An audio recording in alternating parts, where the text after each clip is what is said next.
Bismillahirrahmanirrahim. Assalamu alaikum. I welcome you to the 21st lecture of the course Management Organizational Policies and Practices.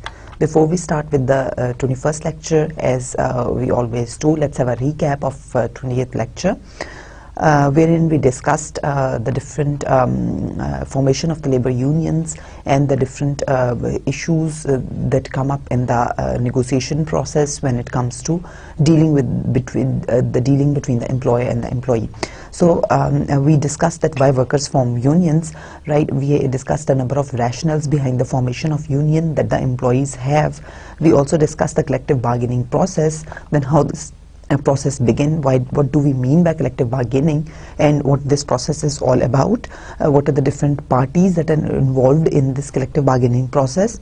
We discussed that violations of good faith bargaining. We started off with what good faith bargaining is, why good faith bargaining is important, what can be the consequences if the bargaining is not good faith. So it led us to the discussion of the violations of the good faith bargaining.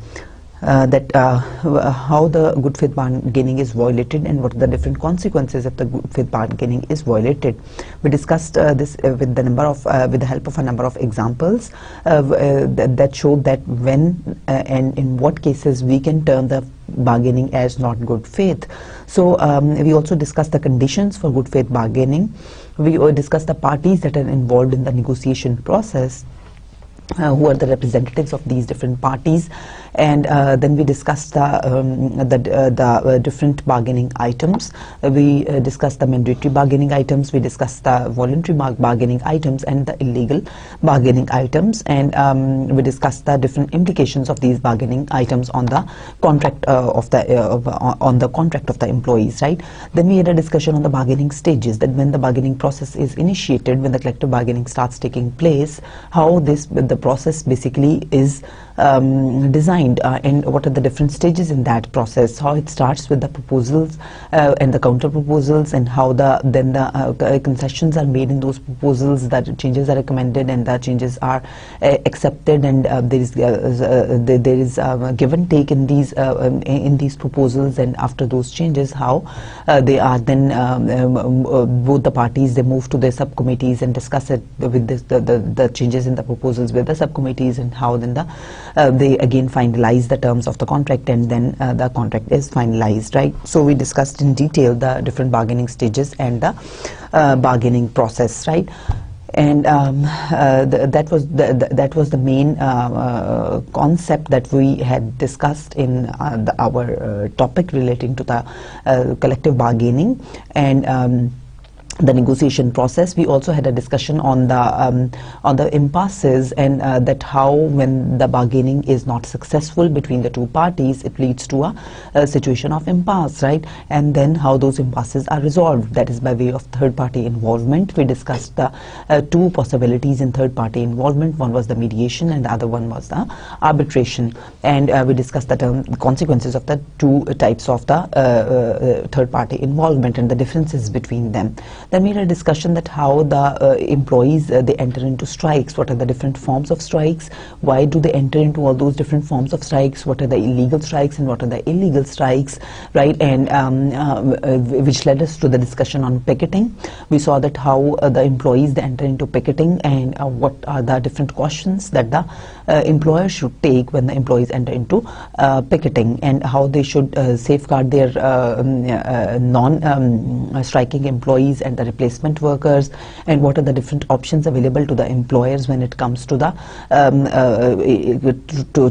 halting of the production process or the continuation of the production process. What are the choices that the employer has and which choices it can make, right? And so these are the different options and the different things that the main context that we discussed. We also had a discussion on the labor laws in Pakistan, and the union rights and the union duties, and the employer rights and the employer duties, and where the labor unions, how they are registered, where they are registered. We had a discussion on all those different clauses relating to the whole labor union and the collective bargaining process in Pakistan. So let's now start with our lecture for today, which is on the approaches to leadership. So as we all know that leadership is one of the very important subject in many areas, such as in psychology, industrial organizational psychology, in organizational behavior, in human resource management, in economics. There are in a number of different fields. The topic of leadership is really important.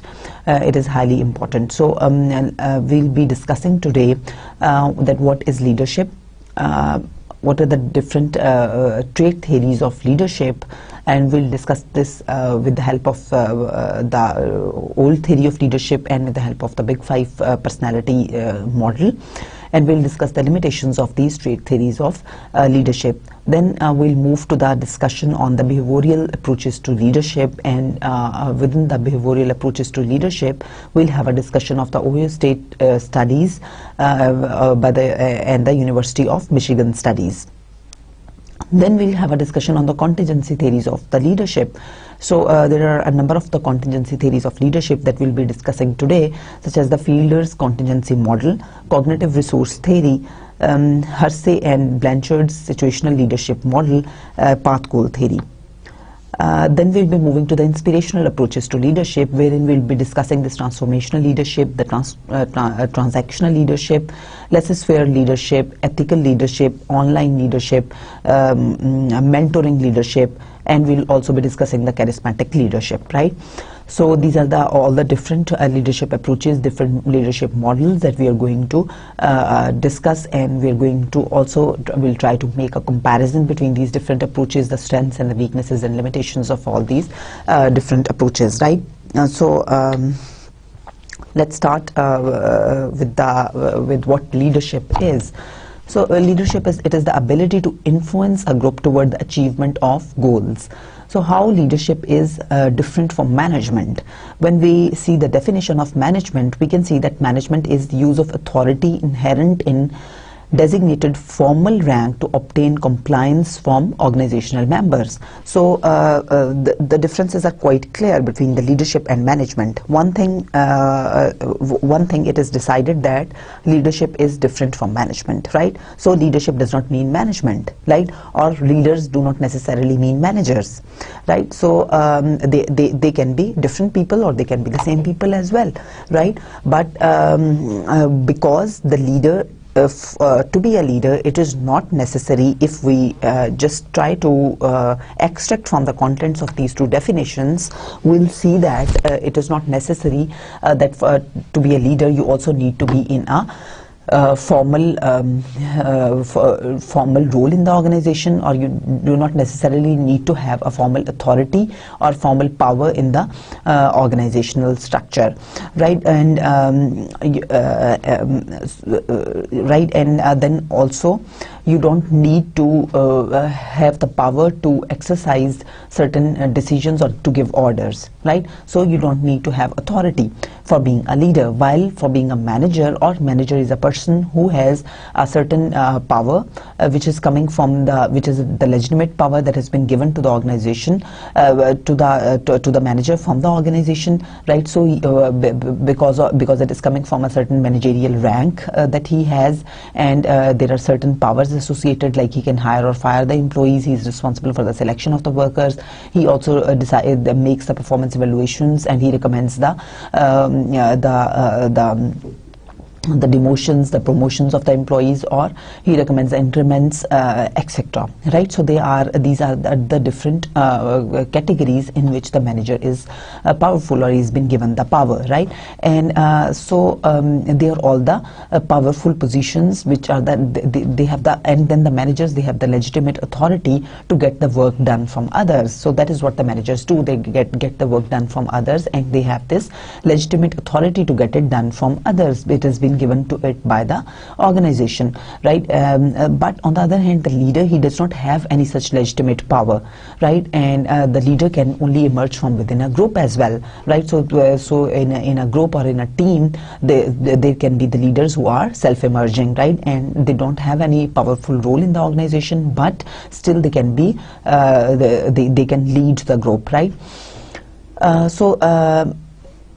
From this, we are also clear that it is not necessary that leaders are good managers, or the leaders are managers, and vice versa. Okay, so let's start off with the trait theories of leadership. As I told you that the earliest theory, the oldest trait theory on leadership, and the oldest research on leadership, it started off with the trait theories of leadership. And according to this research, according to this study, the oldest trait theory of leadership, the research identified almost around 80 personality traits of the individuals that were identified as to be existing for the individuals to be identified as leaders, right? So there were around 80 personality traits to start off with the earliest research on leadership, which were identified as the traits that can be observed in the leaders. We know that traits are the inherent orientations or the inherent personality characteristics of the individuals that tend to remain stable over time, right? And so the traits which also means that these are the by birth characteristics in the personality of the individual. So this is the personality of the individual and the by birth characteristics, and they cannot be developed over time, right? Because they are inherited in nature. And the roots of these theories are basically these theories of leadership are basically in that these theories basically believe that the individuals or the leaders are they are born, right? So individuals, they are born leaders, and you cannot inculcate the leadership skills in the individuals. The leadership skills of the individuals remain constant. So some individuals are leaders by birth, and some individuals are just not leaders by birth, right? And then those who are not leaders by birth, you cannot do anything about it. They cannot become leaders, right? So the leadership qualities in the individuals, they are fixed and they are by birth. So this is what the trait theories of leadership believes, and this is what it is based on, right? And this oldest trait theory of leadership, which identified around 80 traits of the individuals to identify them to be leaders or not, that was tested in a few studies, but only around 5 studies they found some of the traits that were identified. Out of those 80 traits, only around 5 of the studies they identified some of the traits. So there was not much similarity in the findings of very little research that was conducted to test the significance of this approach, or to test the validity of this approach. This oldest theory of trait leadership, that was basically given in around 1960s, and it was in around 1990s when the breakthrough was achieved in this trait theory of leadership, when the Big 5 personality trait model that was presented. We already know that from one of my earlier lectures, that this personality trait model, it basically identified the 5 personality traits of the individuals that could describe them, right? So instead of those very long 80 personality traits, this theory, it just presented a very comprehensive list of the 5 personality traits which could identify the overall, or which could explain the overall personality of the individual, right? And these personality traits were the extroversion, which is, as we know, that it is the individuals who are very social, very assertive and very dominant. So extroversion, extroverted individuals, they tend to be more assertive and dominant and sociable. Then the conscientiousness is a second important quality in this Big 5 personality trait model, which means that the individuals who are dutiful and committed towards their jobs and tasks, right? Then the openness to experience, that is how open you are or how flexible you are to the changes taking place in your internal or external environment, right? And the more open and flexible you are, the more responsive you are to your external environment, and the more innovative and creative you are to the internal and external environment. So openness to experience shows that how the degree of your flexibility, that you're not resistant to external changes, right? Then the emotional intelligence, that is the empathy. That how empathetic you are to the other individuals, how caring you are towards the other individuals. So emotional intelligence is not basically a leadership trait that has been given by this Big Five personality model. It is an additional trait that was identified.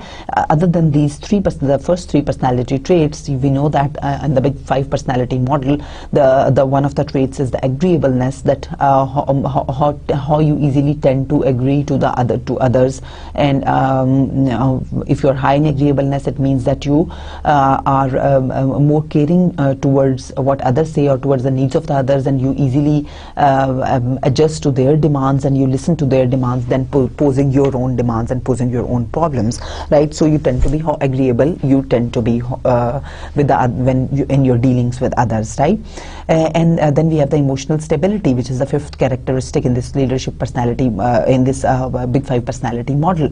And this emotional stability shows that how emotionally stable you are or how emotionally unstable you are. But this Big Five personality model basically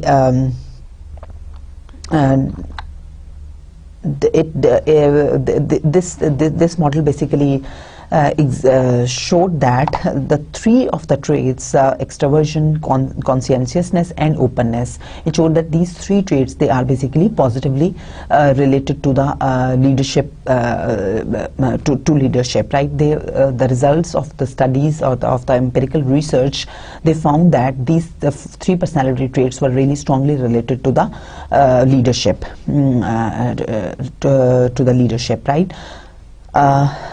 Again, the assumptions of this trait approach, of this Big Five personality approach, just as the earlier approach to trait approach to leadership, which is given in 1960s, it is the same as, because these are trait-based approaches to leadership. Again, this approach, which is the trait-based approach, it was based on this presumption that leaders are basically born, they are born leaders, right? So the leadership or leadership skills, they cannot be changed, right?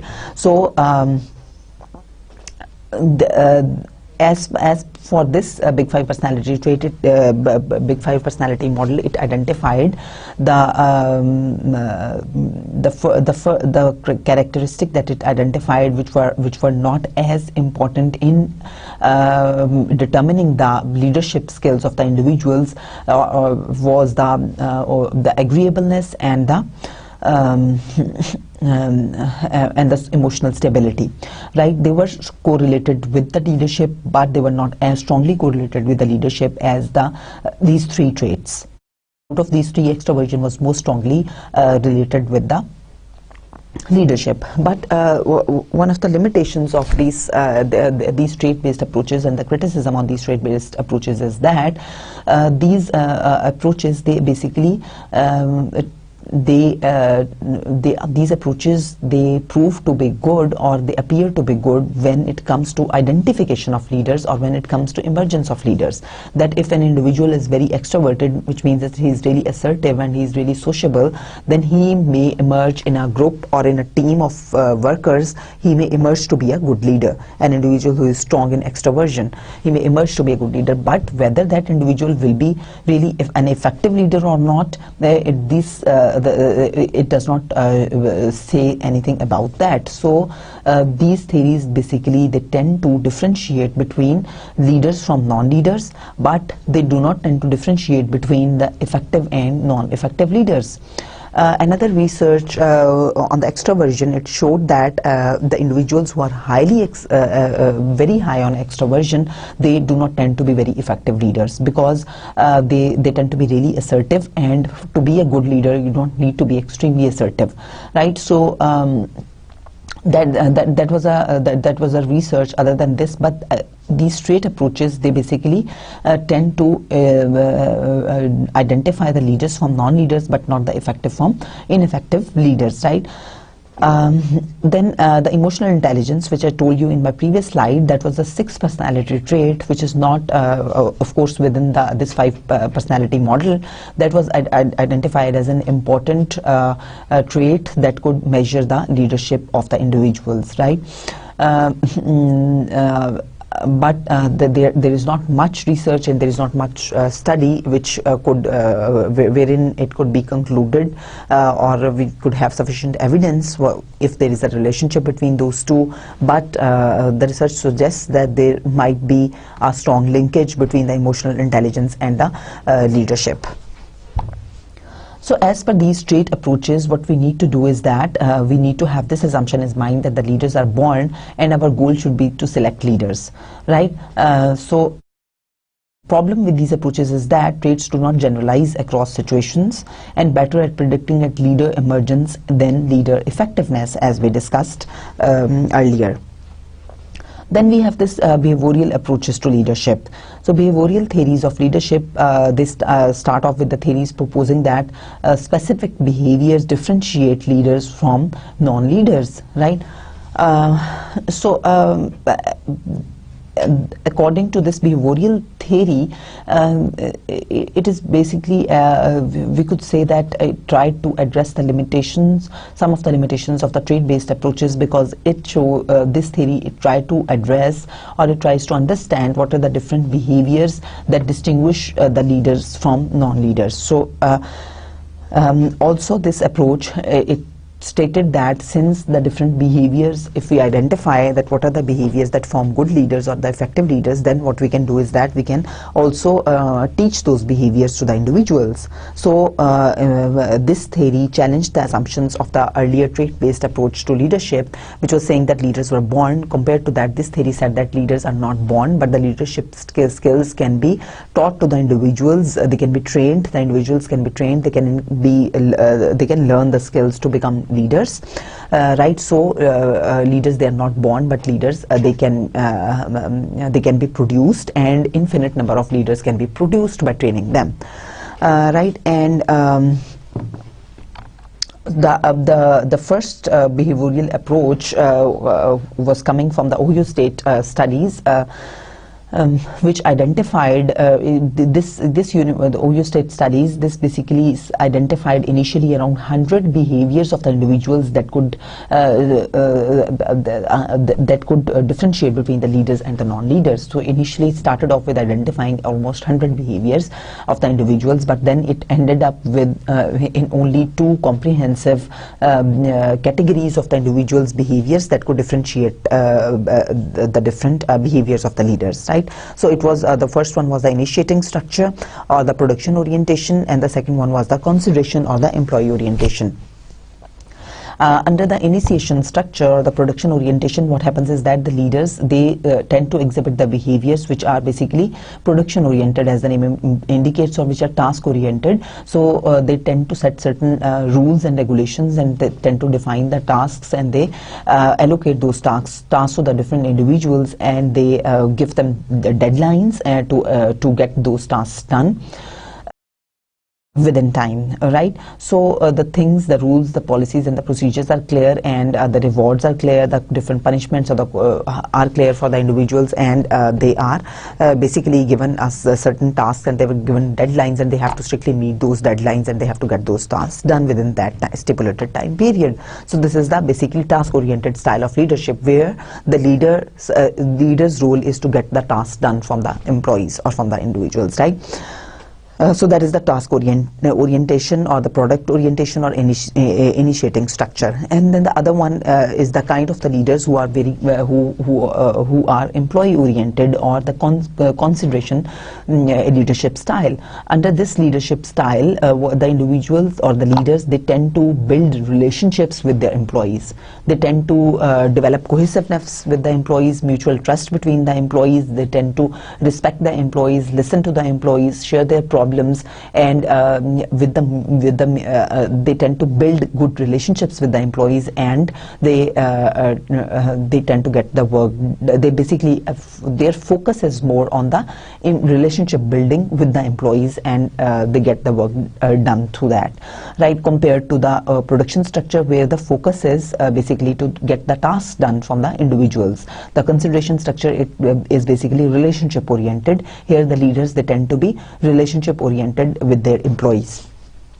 So again, as to this behavioral approach to leadership, the assumption is that the leaders, they can be trained, and the goal is to develop the leaders. So the problem with this approach is that effective behaviors, they do not generalize across situations, right? So under different situations, they can demand the different leadership styles, right? So as I explained to you, that under the initiating structure, the extent to which a leader is likely to define and structure his or her role and those of subordinates in the search for goal attainment, and under consideration, the extent to which a leader is likely to have a job relationship characterized by mutual trust, respect for subordinates' ideas, and regard for their feelings. University of Michigan also came up with similar styles of leadership, or similar behaviors that are depicted by the different leaders. The employee-oriented leader, they described as the leaders who are, again, emphasize on the interpersonal relationships. So that is similar to the consideration structure that was given by the Ohio State University.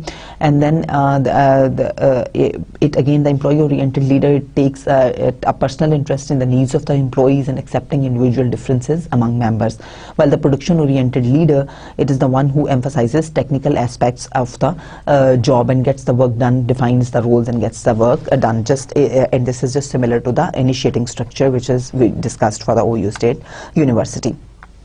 So if we just make a comparison between these two approaches and the results of these two approaches, when they were tested, the Ohio State University's results were that the individuals or the leaders who exercised the initiating structure, they showed higher productivity, but they showed less job satisfaction, while the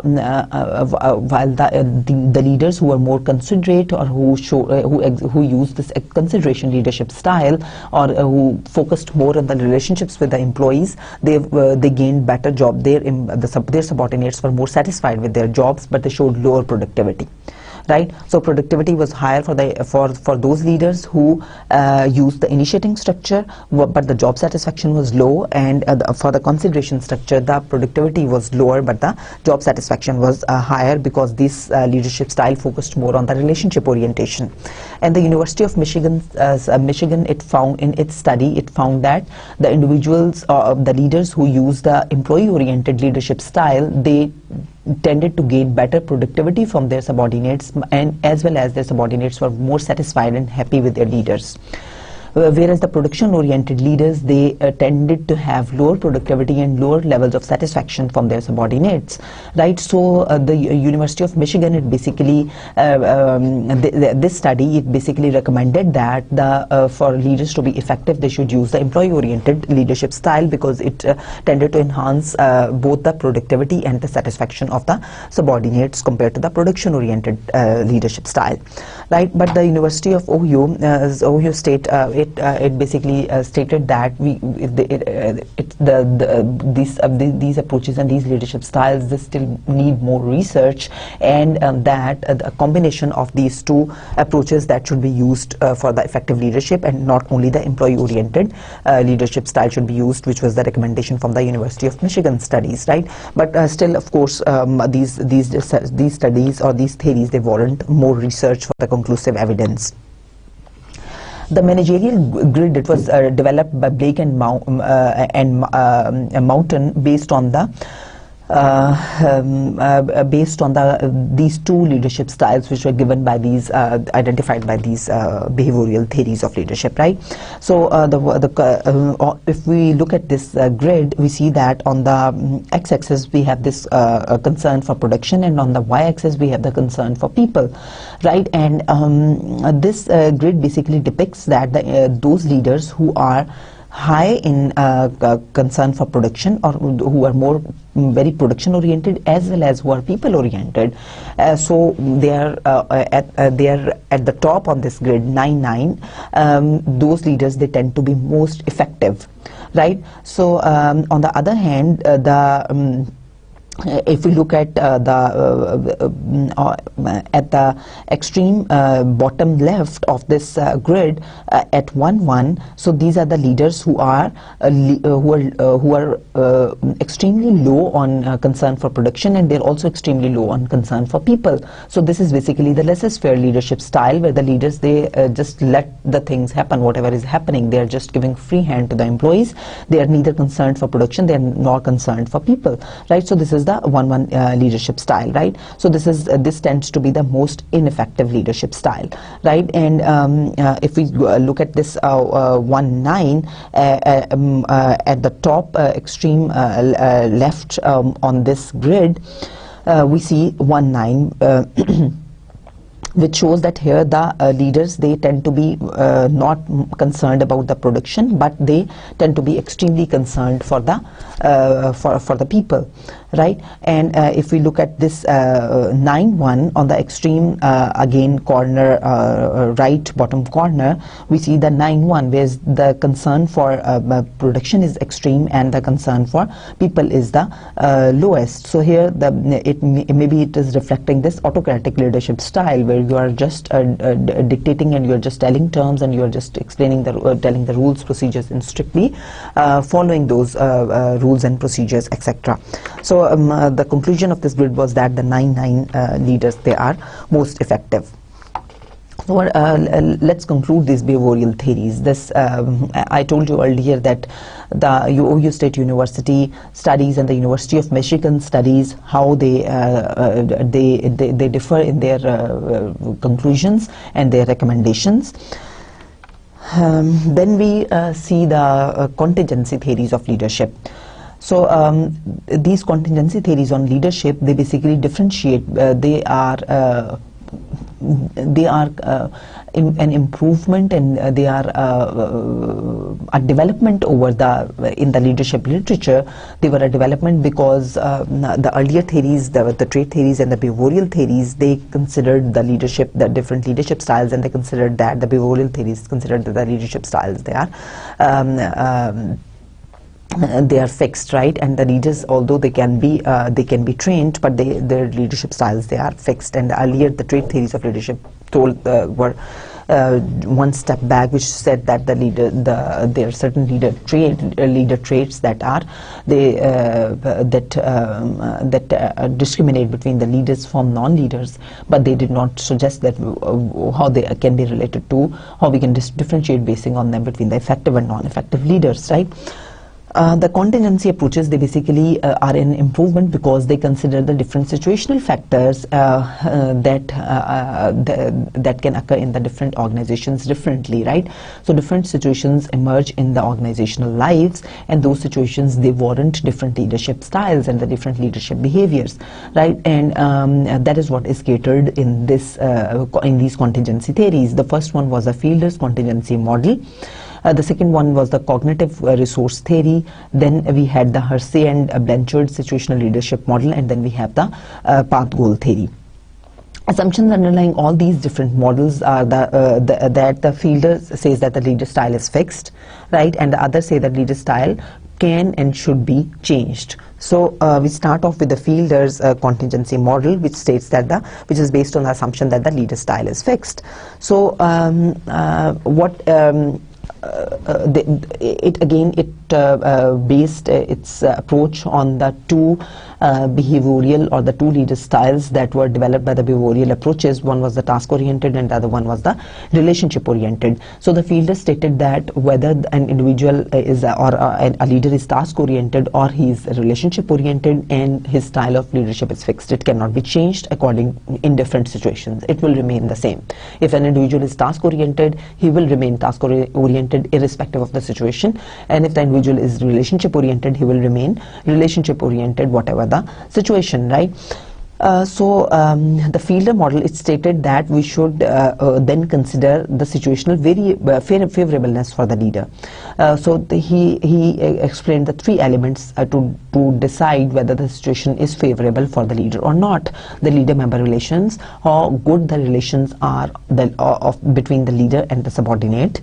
Task structure, how structured is the task, how well designed are the processes and the different jobs, and formalized are the different rules and the regulations and the procedures, etc.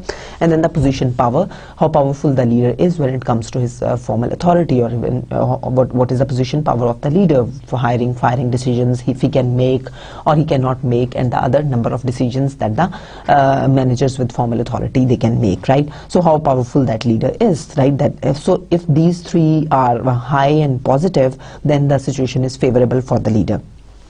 So as I told you earlier, that this theory is based on the assumption that leadership style is fixed, so leaders must fit the situation, right? And in order for the leader to fit the situation, we have two options. One is that according to the situation, we should select the leader who is fitting with that situation, and the other option is that we need to change the situation to fit the leader. So if you have already selected a leader and the situation changes, then of course the leadership style as per this theory, that is fixed, that won't change, so we need to change the situation to match the leader. And if we match the leader with the situation, only then that leadership style would be effective. So our leadership style may be effective in one situation, but it may not be effective in another situation, right? And we have two options: either we change the situation or we change the leader in order to make that leadership style more effective. The Fiedler said that how we measure this leadership style, whether one is a leader is task oriented, or he is production oriented, or he is performance oriented, whether he is task oriented or he is employee oriented. These are the two different leadership styles, and how we can measure this style. He gave the concept of this least preferred worker, which is a least preferred worker questionnaire was developed by the Fiedler, which basically calculates the way in which a leader will evaluate a co-worker that is not liked, will indicate whether the leader is task or relationship oriented. So there were around 16 different different contrasting objectives that were identified in this least preferred co-worker, against which the questionnaire has to be filled and has to be ranked, right? So if you are really positive, if the ratings are very positive, it means that the leader is very much relationship oriented, and the more positive the ratings are, the more. So it was from a scale of 1 to 9, you had to you have to fill in this questionnaire, right? And you have to rate your co-worker. Then after you have calculated this or measured the leadership style by way of this LPC, then the next step is that you define the situation by way of the leader member relations, the task structure, and the position power, which I told you earlier that what these three concepts are. So findings of the Fiedler model. The Fiedler basically states that when you have if you look at this graph, we see that the situation is favorable for the leader when in these three kinds of on these three categories, such as the leader member relations, the task structure, and the position power, they are all very strong. So the leader has very strong position power. The task structure is very high. The tasks are very well structured, and the leader member relations are good. So this is the most favorable situation for the leader. And on the other hand, the situation is most unfavorable when all these three categories are very low, such as the leader does not have good relations with his subordinates. The leader has the tasks are not at all structured, there is low formalization in the organization, and the leader has weak position power. He is not very powerful leader, right? So that is this is the most unfavorable situation for the leader. The theory basically suggests that the individuals, the performance that would be highest when the leaders, they use the task oriented leadership style in the favorable and unfavorable situations, and when the situations are moderate, then the leader should use the relationship oriented leadership style. There are a number of practical implications for managers from this Fiedler model. Of course, it gives there are certain implications, and there is certain significance of this model, which one of which is that it introduces the concept of situations, that how in different situations the leaders they need to different leaders can be effective or ineffective under various situations, right? And how the leader and the situation needs to be matched for the effective and for higher performance and for better results, right? And what different leadership styles they tend to match the different situations, how the leader what leadership style should be there when the situations are favorable, when they are unfavorable, and when they are moderately favorable, right? But there are certain practical implications for managers, that the leaders they must understand their style and the situation. Leaders should focus on changing the situation to match their style, right? So, because if they won't change, then it won't be effective. Then we have this cognitive resource theory. Cognitive resource theory was basically a theory of leadership that states that the level of stress in a situation is what impacts whether a leader's intelligence or experience will be more effective, right? So this theory basically takes into consideration the high stress and the low stress situations. Again, this theory takes into account a very practical aspect in the organizational and in the organizational situations. So there are different high stress and the low stress situations, and this theory tends to incorporate and examine those high stress and low stress situations, that how leaders would be more or less effective under these different situations. And it considers two different characteristics of the leaders, one their intelligence and the other their experience. And this theory says that the individuals, with the conclusions of this theory are that those leaders who are very intelligent or who are high in intelligence, they don't tend to perform. For them the relationship between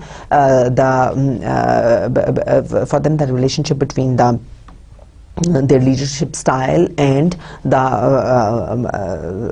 performance is weak in low stress in high stress situations, right? So the intelligent leaders are negatively related to the relationship between the leadership and performance is negative.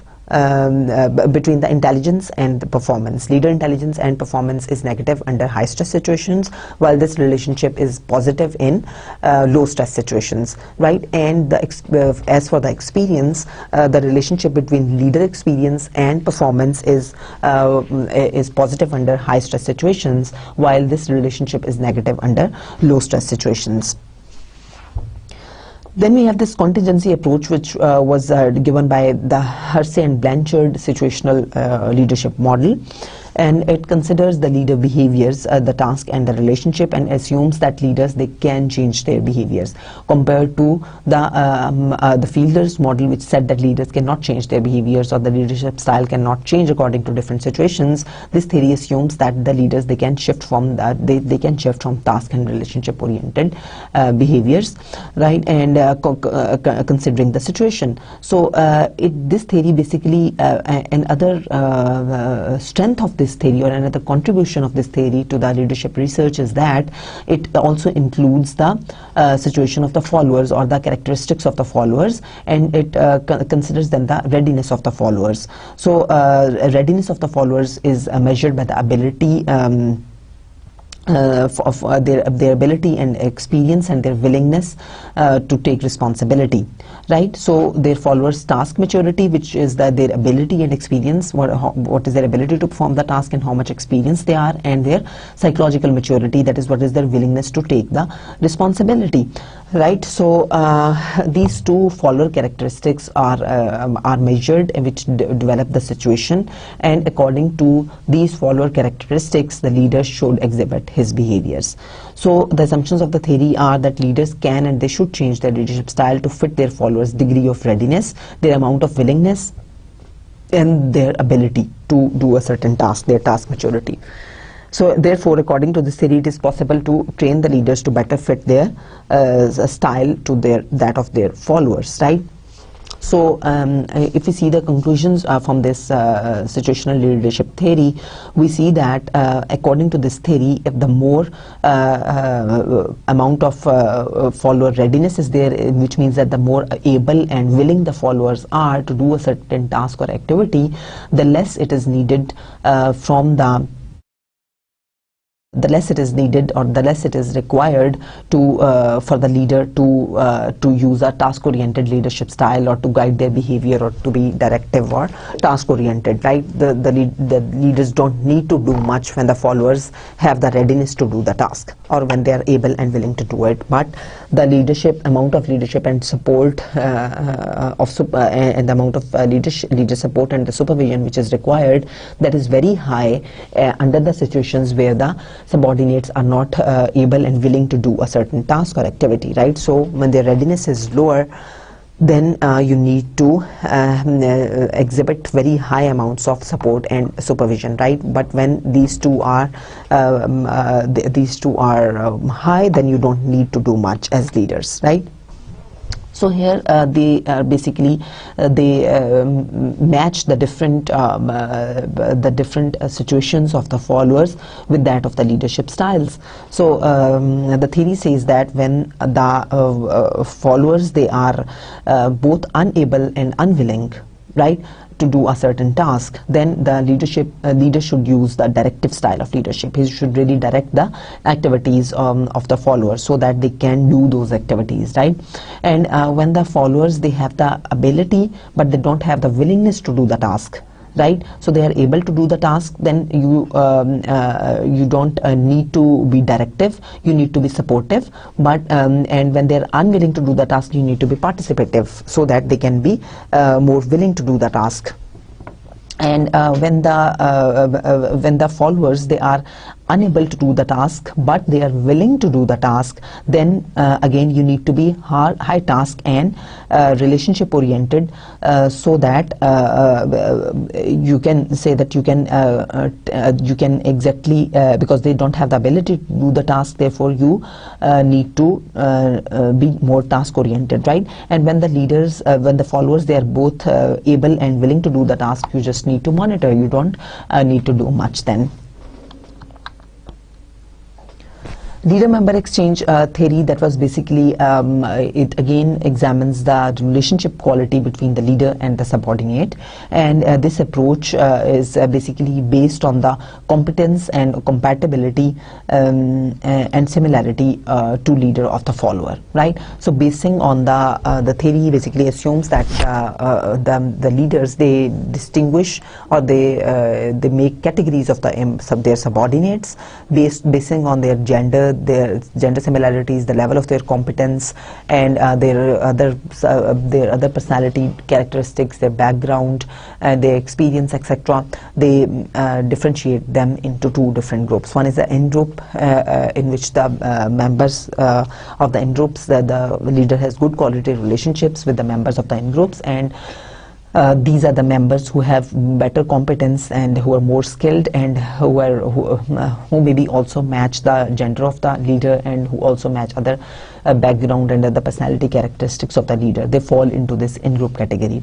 And in the out-group category are those members or those subordinates who are not that competent and who maybe whose personal characteristics and their traits and their gender, etc., they also do not match with the leader. So they are not in that good quality relationships with their leader, the out-group members, right? So according to this approach, the leader basically in the allocation of resources and the other benefits in the assignment of tasks, the leader tends to give more challenging and more fulfilling tasks and more significant tasks to the members of the in-group. So in-group benefits from the better tasks, better allocation of resources by the leader, right? And other opportunities, training and other opportunities to excel, introduction to the significant people and to the top management. The leader tends to introduce these in-group members to the significant others, and it tends to recognize their efforts in front of others,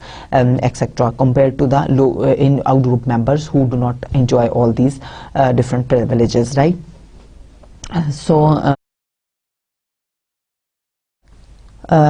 Result is that insubordinates will have higher performance ratings, less turnover, and greater job satisfaction compared to the out-group members. So here it is, if we see a graphic representation of this approach, it is this differentiating between the in-group and the out-group members, right? And it says that with the in-group members, the leader has better interactions and more, they enjoy better trust from the leader compared to the out-group members, right? And so the in-group members also exhibit more positive outcomes. And the path goal theory basically states that the leaders, they must help followers attaining their goals and reduce roadblocks to success. So leaders should play that role, they should set the higher goals for the subordinates to achieve, and they should help them in achievement of those goals by reducing the roadblocks. They must change behaviors to fit the situation, that is the environmental contingencies and the subordinate contingencies. So the path goal theory basically says that the leaders should consider the subordinate contingency factors, or the subordinate personal factors, and the environmental contingency factors, and they should be leaders, they should change their behavior accordingly, or they should use the different leadership styles according to these two different factors, or in the external environment and in the subordinate factors, right? So if I give you an example, that for the leaders for the subordinates who have more external locus of control, the leaders, they should use a directive leadership style, and where the tasks are not very well structured, the tasks are very ambiguous, there you need to use this directive leadership style, right? Because there is a lot of ambiguity, right? And then you need to really direct your subordinates on what they have to do and how they have to do, right? So if the leaders, they use they change their leadership style according to these two different factors, then it can lead to better performance and satisfaction. So of course we know that leaders, they tend to use the words very intelligently to frame the meaning according to the different situations. So they use framing which is selectively including or excluding facts to influence how others see and interpret the reality. So that is a characteristic of the leaders, the framing. Then the inspirational approaches to leadership, which is the first one, is the charismatic leadership theory.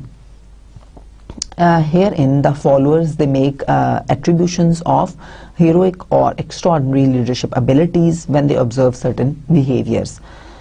Charismatic leaders basically are termed to be those leaders who have a vision, right? And they create the vision for the organization, and then they inculcate that organizational vision to their employees or to the subordinates, and they motivate them, and they make them willing to take personal risks and going beyond personal interests and personal risks to achieve the organizational visions. So these are the charismatic leaders, are the ones who have this quality to inculcate the organizational vision into the individual goals, right? And they motivate them by their own acts, by their words, right? And by their framing skills, and they're also other than that, these are the individuals, or the charismatic leaders are the leaders who are very sensitive to the follower needs. They exhibit behaviors that are out of ordinary, right? So they are the individuals who challenge the status quo. They do not follow the routines, they do not follow the routine styles, the routine procedures, but they challenge the status quo, and they challenge the existing assumptions. They believe in doing things anew, right? And what are the key characteristics of these charismatic leaders? As I told you, the first one is the vision and articulation, because they are the visionary leaders, basically the charismatic leaders. Such as Steve Jobs, he's famous as being the charismatic leader, right? They have a vision which is expressed as an idealized goal that proposes a future better than the status quo, and is able to clarify the importance of the vision in terms that are understandable to others, right? So they make the others understand the company vision and identify with that vision. So personal risk is another element of charismatic leaders. They are willing to take on high pressure personal risk, incur high costs, and engage in self-sacrifice to achieve the vision. Then they're really environmental sensitivity. They're able to make realistic assessments of the environmental constraints and resources needed to bring about change, right? So they basically scan the environment very well, right? And then respond accordingly, and then see what are the changes that are desired and respond accordingly. Then they have the sensitivity to follower needs. So they are basically, they are high on empathy. They're perceptive of others' abilities and responsive to their needs and feelings. They show unconventional behavior. They engage in behaviors that are perceived as novel and counter to norms, right? So these are the different characteristics of the charismatic leaders. Then we see the transactional and the transformational leadership. One point that I just remembered from the charismatic leadership, they are the charismatic leaders. They are also tend to, because they are basically the visionary leaders, and we know that vision is developed at the level of the CEO and the top management.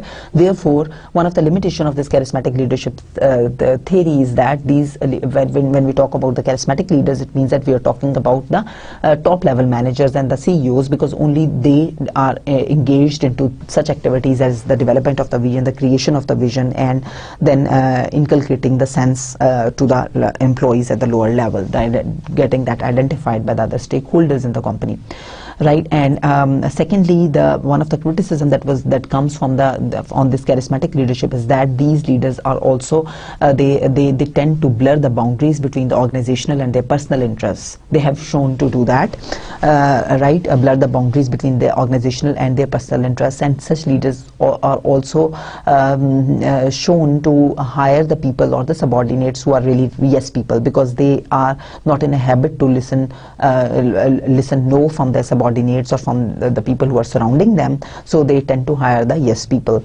as well. So this is one of the limitations of this charismatic leadership. And the other one, I told you that this phenomenon only tends to then relate to the top level managers or the CEOs of the company who are into the development of the vision. Then the transactional leaders are the ones who guide or motivate their followers in the direction of established goals by clarifying role and task requirements. So the transactional leaders, and the transformational leaders, on the other hand, are leaders who provide the 4 I's, that is the individualized consideration, inspirational motivation, idealized influence, and intellectual simulation. So these are the different types of the transactional leaders, and below are the different characteristics of the transformational leader. If we see them one by one, the characteristics of the transactional leader: the laissez-faire, which according to this laissez-faire style of leadership, in which it abdicates responsibilities, avoids making decisions. So these leaderships, as their name indicates, the laissez-faire, in this what happens is that you are very low on that, as I explained to you earlier. They're very low on the task production. They're not concerned for the output, for the tasks to be done, and they have very low in concern for the people, right? So they are the highest form of, they form the most ineffective leaders, basically, the studies show. And then the management by exception, passive, in which the leader intervenes only if standards are not met. So this style of leadership, under this, the leaders, they only intervene, and they only show interest, or they only take part when there is some problem has occurred and the corrective action needs to be taken and the standards are not met. So when a problem has occurred, after the problem has occurred, this leadership style, it tends to play its role, right? So this is a passive leadership style, basically, right? And it is better than the laissez-faire, but it is also not much effective leadership style, because now the loss is already done and then you are jumping in. Then the management by exception active, it is it basically watches, herein the leader watches and searches for deviations from rules and standards and takes corrective action. So this is a little better leadership style than the previous 2 leadership styles, wherein a leader is a little active and he's constantly on the lookout for the deviations from rules and standards and taking the corrective actions right there. Then the contingent reward is the most effective form of transactional leadership, wherein contracts exchange of rewards for effort, promises rewards for good performance, and recognizes the accomplishments. So if we again look at this exhibit, it says that, as I explained to you, the transactional leaders, the laissez-faire and the management by exception are the most ineffective forms of leadership, and the contingent reward is the effective form of transactional leadership. Then the transformational leadership is the most effective form of leadership style, right? And what are the characteristics of these transformational leaders? One is the idealized influence. They provide vision and sense of mission. They instill pride, gains respect and trust. They are really highly respected and trusted by their subordinates, right? They provide the vision to the employees, to the subordinates, and a sense of pride is instilled into the subordinates. And they again, just as the charismatic leaders, these leaders, they tend to inculcate, they motivate the employees. They tend to inculcate the sense of achievement in their subordinates. Then the inspiration. They communicates high expectations, uses symbols to focus efforts, expresses important purposes in simple ways. And the intellectual simulation, they promote intelligence, rationality and careful problem solving. And the individualized consideration gives personal attention, treats each employee individually, coaches and advises. If we go back to this graph before moving on, we see that the transformational leaders, they are the ones who are active and effective leaders, right? It is important to make it clear here that the transactional and the transformational leaders, they are not basically the poles apart, or they are not in a continuum where transactional leadership is either you can be a transaction. They're not mutually exclusive, that either you can be transactional or transformational leaders, but they are basically supportive of each other, right? So in fact, the studies show that the transformational leaders are first the transactional leaders. So in order to be but the transactional leaders cannot, transformational leaders are transactional leaders, but the transactional leaders, they may not be the transformational leaders. So when if you are a transformational leader, it means that you are transactional as well. You are following this contingent reward approach, but then you also are following all these different characteristics of the transformational leadership, which make you more effective leader, right? And which make you more inspirational leader. And the people tend to be motivated by you, people tend to be inspired by you. They show the transformational leadership is shown to be positively related to the subordinates' job satisfaction, their productivity, their performance, right? And their commitment with their leader and their commitment with the organization, because they tend to idealize the organizational vision, and they tend to identify more with the organization and its vision, and they are reported to love their leader, right? So but the transactional leaders, if they are not the transformational leaders, then they are only mediocre leaders, right? Then we see the ethical leadership. Ethical leadership is when you work to positively change the attitudes and behaviors of employees, when you are ethical in your leadership style, simply, right? You engage in socially constructive behaviors, and you do not abuse power or use improper means to attain goals, right? You remain within your limits, and you use your power for legitimate purposes only, and not for illegitimate purposes, or not illegally, or not unethically, right? So it is about leading ethically, right? About using your resources, about using your powers ethically, and leading ethically, right? And not using the unethical means. Then the mentoring, it is another contemporary leadership role, wherein a senior employee who sponsors and supports a less experienced employee. Here basically the mentor, the concept is that, as you must be familiar, in many organizations there is this concept of mentoring, especially to the new employees. When they join in, they are assigned a mentor, and the mentor is the person who is more experienced than the protege, who is the mentee as well, right? And the mentor, basing on his experience, and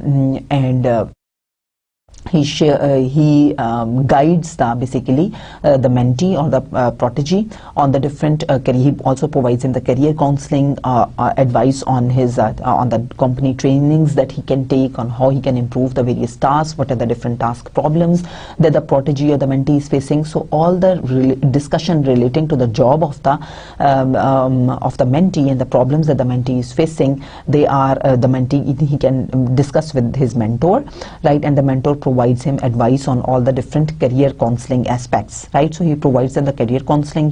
The mentor also can share his own personal experiences with the mentee, so that the mentee can benefit from his experiences, right? And he can provide him guidelines on how he can do certain tasks and how he can be more effective in his career development and in his career progression. So it is not only about the career counseling that the mentor is providing to the mentee, but it is also the psychological counseling that the mentor also provides to the mentee. That is also in the responsibility of the mentor to provide any psychological counseling if that is needed by the mentee, such as the problems in his personal life, or the problems in his social life, or the problems in his relationship with his supervisor, for example, or in his relationship with his co-worker, or any stress that he is facing. All that kind of psychological issues, they're also being counseled by the mentor to the mentee, right? And these mentors and mentor basically then it means that he empathizes with the mentee, he listens him well, he presents ideas clearly, he shares the experiences, he acts as a role model for the mentee, and he shares contacts, right? And he provides the political guidance as well to the mentee on how he can come up in front of the significant people in the organization. He also introduces the mentee to the significant people in the organization. Then the online leadership is basically when you have to lead and you have a number of subordinates that are from that you are not directly liaison with, but whom you have to lead online, right? So online leadership has similar limitations as we have when the employees are working virtually, or they are working from home through online through their computers, etc.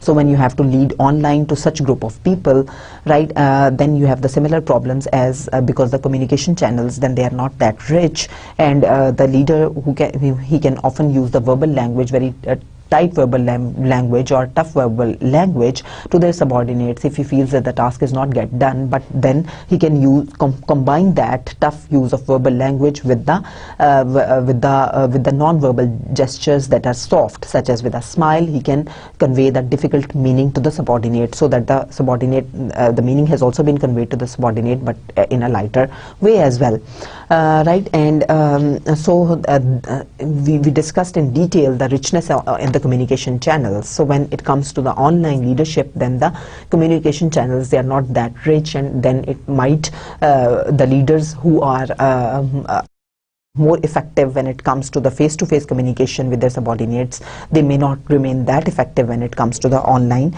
leadership.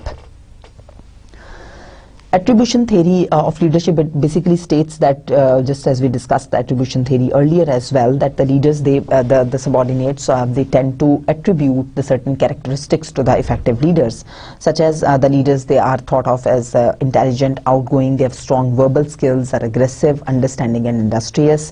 So effective leaders are perceived as consistent and unwavering in their decisions, and the effective leaders project the appearance of being a leader.